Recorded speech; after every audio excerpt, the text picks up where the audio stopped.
Good morning.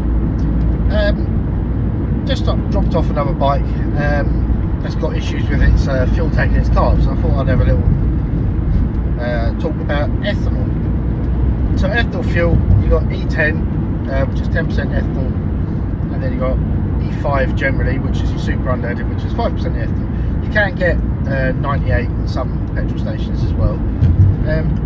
But just about the damage it can do to your bike, especially carbureted bikes.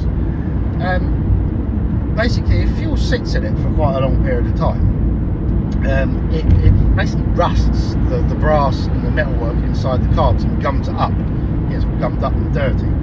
And I've been picking up, I've noticed over the last sort of year or so many bikes that just haven't necessarily been used during the winter, or just not high mileage bikes. People don't use them that much, and having to take them to get their carbs cleaned and their tanks cleaned out, and that's because of the E10 ethanol fuel. Now I know a lot of you guys and girls will know this, but I just thought I'd have a chat about it anyway.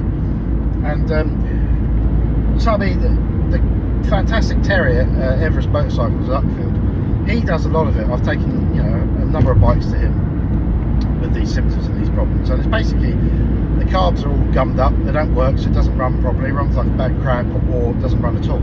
Or the tanks are just full of rust, where it's sat over the winter or sat over longer, a couple of years, and tanks rusted out. So then someone like Terry has to come along, clean out all the rust, clean out all the carbs, and get it running again. When really, which it's going to cost you a couple of quid, which is fair enough. You've got to pay for the work to be done. But when really, if you just use the better quality fuel,